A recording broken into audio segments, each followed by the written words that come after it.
नमस्कार, मैं हूं आपके साथ कविता थपलियाल। आप देख रहे हैं टी मनी बनो अपना फाइनेंस मिनिस्टर, एक ऐसा शो जहां पर हम ख्याल रखते हैं आपकी बचत का, आपके निवेश का और आपके हर आर्थिक लक्ष्य का। जी हां, आज भी बेहद खास शो लेकर आए हैं आपके लिए। शुरुआत करते हैं ऑन द शो के साथ। आज आपको मिलवाएंगे मिरर एसेट एएमसी के सीईओ स्वरूप मोहंती से और जानेंगे कैसा है उनका निवेश पोर्टफोलियो हमारी खास पेशकश माई इन्वेस्टमेंट पोर्टफोलियो में।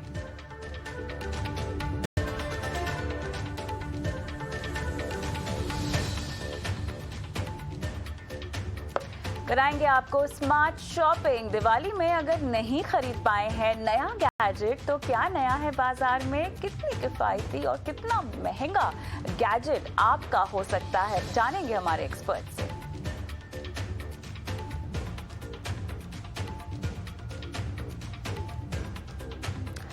फिक्स डिपॉजिट में निवेश करने का आया है मौसम, लेकिन कितनी कमाई करके देंगी कॉर्पोरेट फिक्स डिपॉजिट, आज करेंगे इसकी समीक्षा हमारे एक्सपर्ट्स के साथ।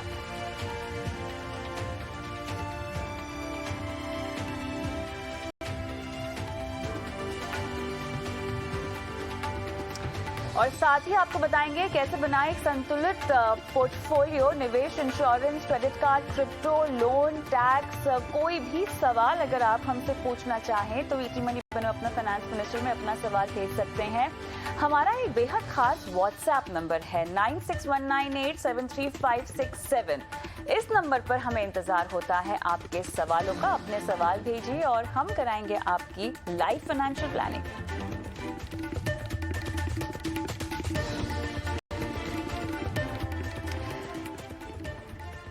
चलिए शो की शुरुआत करते हैं बेहद खास सेगमेंट के साथ। माई इन्वेस्टमेंट पोर्टफोलियो हमारी एक ऐसी पहल है जहां पर हम आपको बताते हैं कि जिस फंड हाउस में आप अपने पैसे डालते हैं उस फंड हाउस के कर्ता धर्ता अपने पैसे यानी अपनी मेहनत की कमाई कहां डालते हैं, कहां निवेश करते हैं। इस कड़ी में आज मेरे साथ बेहद खास मेहमान है मिरर एसेट म्यूचुअल फंड के सीईओ स्वरूप मोहंती। स्वरूप जी, गुड इवनिंग। बेहद स्वागत है आपका टी मनी बनो अपना फाइनेंस मिनिस्टर में। और मुझे बहुत अच्छा लग रहा है ये जानते हुए कि अब आप ट्रैवल नहीं कर रहे हैं, आपने फाइनली वक्त निकाला मुझसे बात करने का और रूबरू होने का, जूम के जरिए ही सही। तो देखिए, सवाल तो आपके पोर्टफोलियो पर होने ही वाले हैं आगे चलकर, लेकिन चर्चा की शुरुआत क्योंकि आप शो पर हैं तो मौका भी है, मौसम भी है, ब्याज दरें बढ़ने का और फेड की बैठक का निष्कर्ष निकलने वाला है। एक तरह से मैं जानती हूँ कि आप पॉलिसी पे ज़्यादा बात नहीं करते हैं, आप इन टिप्पणियां नहीं देना पसंद करते हैं क्योंकि आप लंबी अवधि के निवेशक हैं और ऐसे में ये सब ट्रिगर्स बाजार में तो आते ही रहते हैं। लेकिन फिर भी अगर मैं आपसे ये पूछूं कैसे भाप रहे हैं आप, 75 बेसिस पॉइंट का तो लोग पकड़कर चल ही रहे हैं कि जो फेड बढ़ा सकता है, लेकिन अब सवाल यहाँ पर ये भी है काफ़ी कुछ डेटा पर निर्भर करता है जो कि बहुत ऑप्टिमिस्टिक नहीं लग रहा है। उसके बाद 3 तारीख को हमने देखा है कि आरबीआई भी जो है इन्फ्लेशन को लेकर अपनी बैठक कर रहा है। किस ओर अब आपको ये दशा और दिशा जाती हुई दिखाई दे रही है? बढ़ती हुई ब्याज दरों की, इन्फ्लेशन को लेकर जो कंसर्न्स बने हुए हैं, क्या कहेंगे, कैसे भाप रहे हैं 2 से 3 क्वार्टर्स की अगर मैं बात करूं तो? Kavita, first of all thank you मुझे अपने शो में शामिल करने के लिए। बढ़िया क्वेश्चन, काफी आई मीन वेटेड है क्योंकि डेटा जो आ रहा है अक्रॉस द वर्ल्ड काफी भारी डेटा है और जायज भी है डेटा, क्योंकि काफी कुछ हो चुका है एंड ये जब तक ये वॉर कंटिन्यू करेगा ये डेटा ऐसा ही रहेगा। इसका कोई क्विक फिक्स नहीं है। जैसे आपने कहा कि फेड का एक 75 बेसिस पॉइंट का अनुमान है, अगर उससे डिविएशन हो तो शायद डेटा फिर से देखना पड़ेगा। इन्फ्लेशन विल प्ले आउट, अभी ये चलेगा, बट टू बी फेयर हमारा इन्फ्लेशन एजम्पशन के हिसाब से ही चल रहा है। बहुत कुछ डिपेंड करेगा यूएस के एक्शन पे। अभी जो यूएस के आंकड़े आ रहे हैं वो तो 30-40 साल में फर्स्ट टाइम ऐसे आंकड़े आ रहे हैं, तो उनका डेटा काफी नाजुक है, उस पे वर्ल्ड डिपेंडेंट है, इसमें कोई दो राय नहीं है। सो थोड़ा वेट एंड वॉच का पीरियड है, बट मेरे हिसाब से lot of things are factored in. कोई सरप्राइजेस शायद नहीं रहे हैं, ऐसा मेरा मानना है।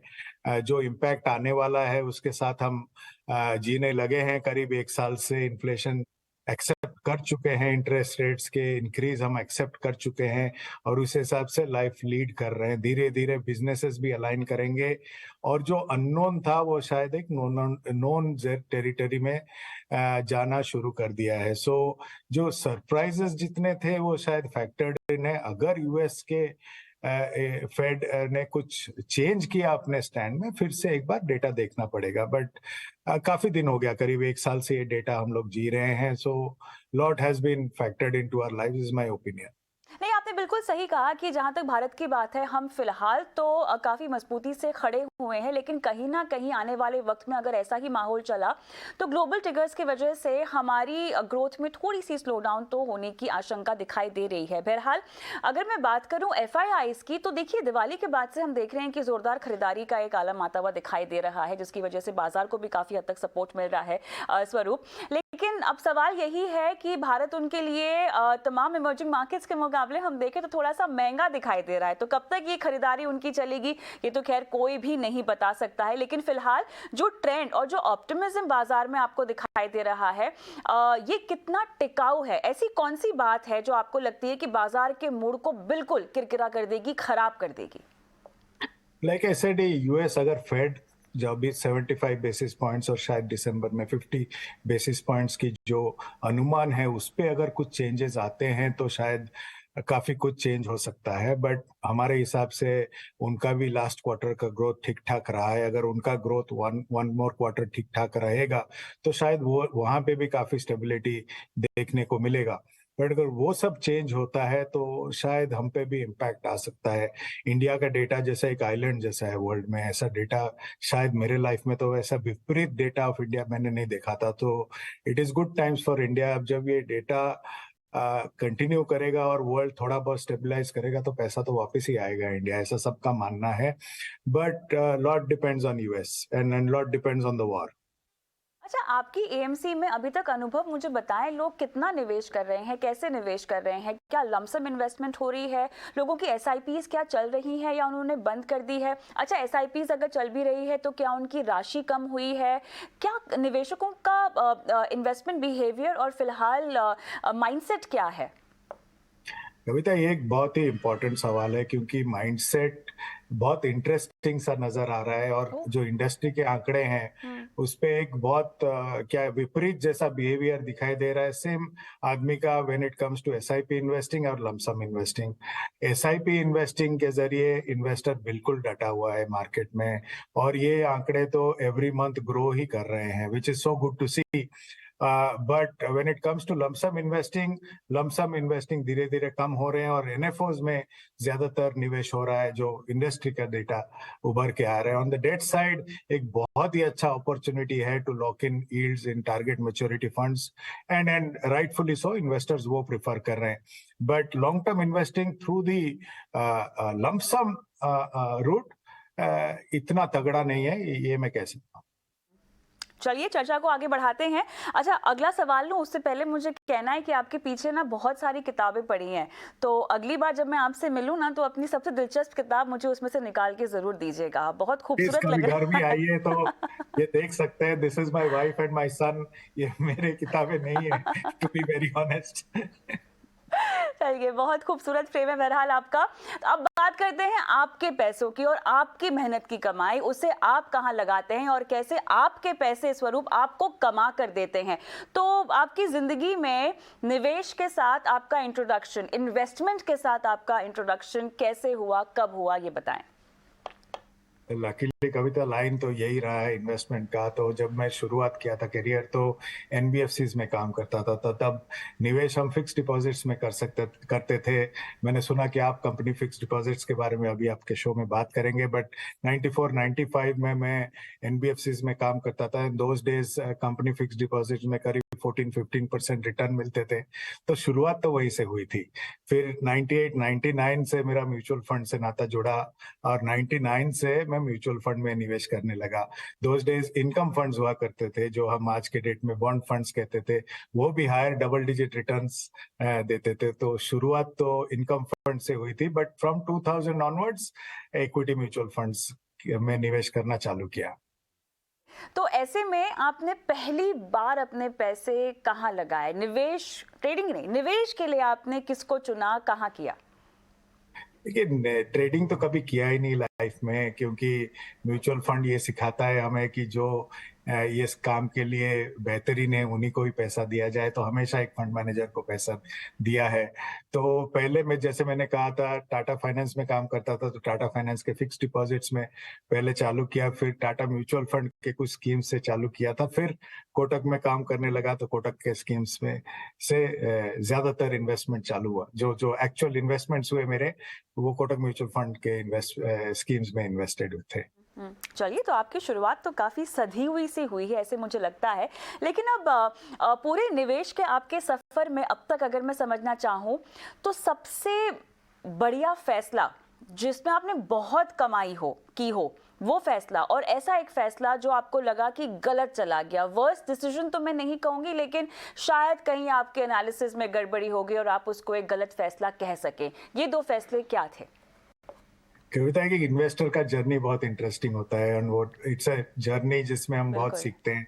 तो जब शुरुआत हुई थी तो मैं भी बहुत एक मार्केट टाइमर था, बहुत जानने का कोशिश भी करता था और ऐसा मानता था कि मैं मार्केट के बारे में बहुत जानता हूँ, तो इसलिए काफी टाइमिंग करता था, काफी चर्न करता था, एंड उससे काफी नुकसान हुआ है। आई मीन, जो कंपाउंडिंग इम्पैक्ट जो होता है, वो अर्ली स्टेज में अगर वही पैसा छोड़ देता तो वही पैसा आज के डेट में बहुत डिफरेंट लेवल में हो जाता। बट दोज वर मिस्टेक्स जो धीरे धीरे मैंने करेक्ट किया है, और जो आज के डेट में जो सबसे 2 बेस्ट डिसीजंस है मेरे, एक तो मैं एसेट एलोकेशन पे डट के बैठता हूँ और इन्वेस्टेड रहता हूँ हमेशा। मार्केट किधर से किधर चला जाए, मैं I am always invested. The other two, जो एक बहुत अहम लर्निंग हुई है, और मेरा जो पोर्टफोलियो है उसका रिस्क प्रोफाइल और मेरा रिस्क प्रोफाइल से काफी करीब है दोनों, तो उससे एक इन्वेस्टमेंट जर्नी बेटर हो जाती है। एंड वो, I think these are the 2 big decisions which are helping me building a stable portfolio. बढ़िया, आगे बढ़ते हैं। मौजूदा हालात में अगर मैं समझना चाहूँ, तो आपका पोर्टफोलियो का जो एसेट एलोकेशन है वो आपने कैसे डिज़ाइन किया हुआ है? ये थोड़ा एग्रेसिव इन्वेस्टर हूँ, तो इक्विटी में बहुत मानता हूँ, इंडिया स्टोरी पे बहुत मानता हूँ, ग्लोबल इक्विटी में लेटली बहुत मानने लगा हूँ। तो 75% ऑफ माय पोर्टफोलियो, और 70% actually of my portfolio is equity, इसमें ग्लोबल इक्विटी भी इंक्लूडेड है। 25% डेट है। लोग मुझे पूछते हैं कि अगर इक्विटी इतना मानता है तो डेट में क्यों रहता है। ये रीबैलेंस के टाइम में बहुत इफेक्ट करता है, मुझे बहुत हेल्प भी किया है पास्ट में। और 5% गोल्ड रहता है। अभी लेटली थोड़ा अनलिस्टेड चालू किया हूँ, not a major part of the business, but थोड़ा अनलिस्टेड में सीखने की कोशिश कर रहा हूँ, तो 1-2 कंपनीज में मैंने निवेश की है। तो स्वरूप, रियल एस्टेट और सोने में आप विश्वास नहीं रखते निवेश करने में? कविता, ऐसा है कि हम लोग ईस्ट इंडिया से आते हैं, तो सोना तो घर में ही होता है, तो अगर वो लेके चलूं तो वो उसको बाहर रखता हूँ, बट डिजिटल गोल्ड, लेकिन वो तो फिजिकल ज्वेलरी हुई ना, उसको तो हम निवेश मानते नहीं है। नहीं, इसलिए मैं कह रहा हूँ वो तो है ही, बट डिजिटल गोल्ड में करीब 5% है अभी। ओके, चलिए आगे बढ़ते हैं। अगला सवाल ये है कि अब अक्सर देखिए शो पर हमारे ना बहुत फाइनेंशियल प्लानर्स आते रहते हैं स्वरूप, और सब कहते हैं कि टाइम टू टाइम अपने पोर्टफोलियो को देखते रहना चाहिए, और कोई अगर परफॉर्मेंस में गड़बड़ी लगे तो पोर्टफोलियो में बदलाव कर लेने चाहिए, रीबैलेंस की रणनीति आपको अपनानी चाहिए। क्या आप भी रीबैलेंस करते हैं अपने पोर्टफोलियो को साल 2 साल एक बार? कविता, दी इम्पैक्ट ऑफ रीबैलेंस ना, कभी कभी लोग समझते नहीं है, और धीरे धीरे हम भी सीखे हैं।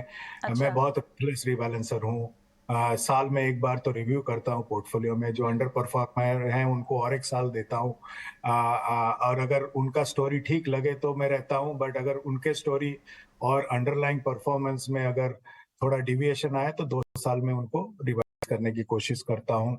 मार्केट में अगर बड़ा फॉल आ जाए, जैसे कोविड में, तो तब एक रीबैलेंस का बहुत अच्छा मौका मिलता है, और धीरे, जैसे 2008-2009 में मैंने रीबैलेंस नहीं किया था, इनफैक्ट मार्केट से निकल भी गया था थोड़ा बहुत, but this time I was ready. ये कोविड के टाइम में मेरा पूरा debt got switched into, almost all my debt went into equity, और आज के डेट में बिकॉज ऑफ दैट जो मेरा पोर्टफोलियो का हेल्थ है, वो शायद will see me through one impact in the market has helped me. तो rebalance और review एक बहुत अहम part of your financial planning, and just investing does not help. इसको बार बार at a periodic level, and that periodic level should be, मेरे हिसाब से एटलीस्ट 1 ईयर। लोग इसको 2 साल में एक बार रिव्यू करते हैं, 3 साल में करते हैं।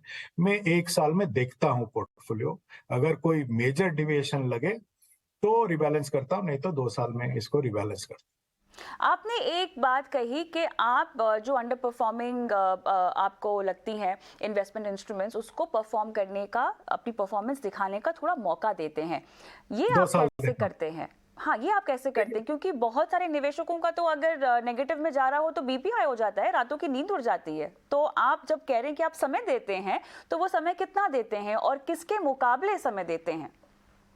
देखिए कविता, एक एडवांटेज हम लोग का ये रहा है कि हम लोग बाजार में हैं और थोड़ा बहुत फंड मैनेजर्स को समझने लगे हैं। हाँ, तो बिल्कुल। जो फंड मैनेजर का कमेंट्री, अगर फर्स्ट थिंग जहां पे निवेश आप करें उसके बारे में पढ़ें, क्योंकि आपका पैसा है। अगर आप अपने पैसे का ख्याल नहीं रखेंगे तो पैसा आपका ख्याल नहीं रखेगा, ये बहुत सिंपल सा रूल है। तो जहां पे भी मेरा निवेश है तो वो फंड मैनेजर्स के बारे में मैं पढ़ता हूँ, उनका क्या कमेंट्री है मैं डेफिनेटली पढ़ता हूँ। अगर उनके कमेंट्री के हिसाब से कभी कभी कभी वो अंडरवेट रहते हैं या कुछ पोजीशन लेते हैं जो प्ले आउट नहीं करता है, जैसे सपोज काफी इंडस्ट्री वाले अभी फाइनेंशियल्स में पोजीशन लेके बैठे हैं, वो शायद पूरा प्ले आउट नहीं किया है। अगर वो पोजीशन की वजह से थोड़ा अंडर परफॉर्मेंस है तो ठीक है, तो वो थोड़ा समझना पड़ता है। अगर फंड मैनेजर का आप साथ नहीं दोगे तो कैसा, कोई मैजिशियन तो है नहीं, उनको भी टाइम देना पड़ता है। तो इसलिए मैं 2 साल देता हूँ, एंड 2 साल के बाद एक सीरियस रिव्यू करता हूँ।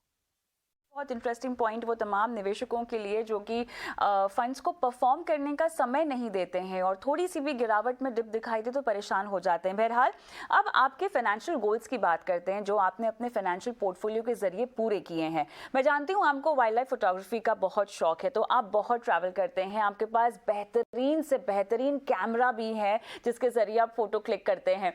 तो क्या आपने अपनी सारी या बहुत सारी इन्वेस्टमेंट इन एसेट्स को इकट्ठा करने में लगाई है? क्या क्या चीजें, क्या क्या सपने आपने पूरे किए हैं अपने इन्वेस्टमेंट पोर्टफोलियो के जरिए? देखिए, जो फर्स्ट नीड था वो मेरे बेटे का एजुकेशन था। उसके बीटेक का पढ़ाई का जो खर्चा था वो शायद यहीं से आया है। अभी वो अपना एमएस या एमटेक करेगा, वो उसके लिए मैं रेडी हूँ। तो वो शायद पोर्टफोलियो रिटर्न से कंप्लीटली आएगा, जो एमटेक का है वो पोर्टफोलियो रिटर्न से आएगा। बट मोर देन कैमरास कविता, मेरा बड़ा शौक म्यूजिक का है, तो उधर काफी गया है यहाँ से। बट जो लाइफ है, मैं रिटायरमेंट के बारे में बहुत पैरानॉइड हूँ। हम्म। अभी जो portfolio है वो रिटायरमेंट के तरफ कंप्लीटली सेट है। हम्म। आशा करता हूँ कि बेटा अपना अपना शादी कर ले तो शायद मेरे से ज्यादा पैसा ना चाहेगा तो वो बेहतर होगा। बट शायद उसके शादी के लिए कुछ पैसा अलग है। हम्म। बट ब्रॉडली थोड़े सिंपल रहते हैं लाइफ में, तो इतना ज्यादा जरूरत नहीं है। बट जो मेरे रिक्वायरमेंट्स है फॉर रिटायरमेंट, उसमें बहुत बड़ा पैरानोया है मेरा लाइफ में। हम्म। तो मैं बहुत एग्रेसिव गोल्स रखता हूँ रिटायरमेंट के लिए, क्योंकि इंडिया भी धीरे धीरे एक्सपेंसिव होते जा रहा है, तो बिल्कुल सही कह रहे हैं। हॉस्पिटलाइजेशन हम्म। नीड्स काफी एक्सपेंसिव होते जा रहे हैं। तो उसके लिए अभी जो अनफिनिश्ड गोल है वो मेरा सबसे बड़ा गोल है। तो जिसमें मेरे ख्याल से आप निवेश बढ़ाना सबसे बड़ी प्रायोरिटी और प्राथमिकता समझते होंगे, जी निवेश कविता, राशि। अभी देखो, जब अगर मैं शुरुआत से इक्विटी में इन्वेस्ट करता तो शायद इतना प्रेशर नहीं होता मेरे पे, हम्म। या मेरे अगर रिटायरमेंट गोल्स थोड़े कम होते तो शायद इतना प्रेशर नहीं होता है। बट अभी मैं कमा रहा हूँ, अभी शायद मैं इन्वेस्ट कर सकता हूँ, तो जितना कर पाता हूँ निवेश काफी एग्रेसिवली इन्वेस्ट करता हूँ। आई एम 52 नाउ, सो कुछ 7-8 इयर्स और 9 इयर्स ऑफ वर्क लाइफ है, कमाने का लाइफ है। फिर उसके बाद normal life in India is also expanding. अगर हम्म। 20-30 साल जीना है विदाउट अर्निंग तो काफी पैसे लगेंगे, तो उसके लिए वो कोशिश में अभी जुड़ा हुआ हूँ। आप लिक्विड फंड बनाते हैं? कंटिजेंसी फंड आपने बनाया है अपना? जी जी जी, 6 महीने का कंटिजेंसी फंड है मेरा। वो लिक्विड में रहता है हमेशा। अच्छा, मौजूदा हाल में सब कह रहे हैं कि फिक्स्ड इंस्ट्रूमेंट में आपको पैसे पार्क कर लेने चाहिए, थोड़ा सा इक्विटी में निकाल के, क्योंकि यहाँ पे अब ब्याज दरें बढ़िया मिल रही हैं, तो यहाँ पार्क कर लेना चाहिए। क्या आपने भी ऐसी कोई रणनीति अपनाई है तो कौन कौन से फिक्स्ड इंस्ट्रूमेंट एसेट्स आपके पास हैं? कविता, जैसे मैंने कहा कि मैं पैसा निकालता नहीं हूँ। हम्म। जो नया पैसा है, क्योंकि सैलरीड है हम लोग, एवरी मंथ सैलरी आता है, हम्म। तो जो नया पैसा है वो निवेश करता हूँ, कभी हम्म। इक्विटी से निकलता नहीं हूँ। हम्म। राइट। हम्म। अगर इक्विटी का एलोकेशन 70 से 75 हो जाता है तो 5% मैं डेट में डाल के रिबैलेंस करता हूँ, वहां से नहीं निकलता हूँ। That is my way of investing. But अगर अभी आप देखें तो what people are saying is absolutely right. जो यील्ड्स अभी हैं वो एक स्पेशल सिचुएशन के वजह से है, तो उसका डेफिनेटली फायदा उठाना चाहिए. अभी जो टारगेट मैच्योरिटीज फंड्स आ रहे हैं थ्रू द इंडेक्स रूट, वो बहुत अच्छे एक विकल्प हैं इन्वेस्टर्स के लिए. उसमें मेरे भी काफी इन्वेस्टेड हैं, both me, my wife, both are invested in this target maturity. और ये यील्ड को एक लॉक इन करना एक बहुत ही प्रूडेंट सा डिसीजन है, वो करना चाहिए मेरे हिसाब से. मैं भी कर रहा हूँ. चलिए स्वरूप मोहंती, बहुत बहुत अच्छा लगा आपसे. जब भी बात होती है बहुत कुछ सीखते हैं और निवेश को लेकर एक नई सोच पता चलती है और तमाम तरह की रणनीतियां लोग अपनाने में थोड़े से ज़्यादा सहज अपने आप को महसूस करते हैं. तो आपसे मुलाकात होगी अब अगली बार जब भी. तो आपने कहा कि आपको म्यूजिक का शौक है, तो आपको आज वादा करना होगा कि अगली बार मैं जब भी आपसे मिलूं तो आप कुछ ना कुछ मुझे सुनाएंगे, या आप जो भी इंस्ट्रूमेंट प्ले करते हैं वो आपको सुनाना होगा प्ले करके. Thank you Kavita, thank you for बहुत हैविंग बहुत मी. धन्यवाद शो पर आने के लिए आज. चलिए, तो यहाँ पर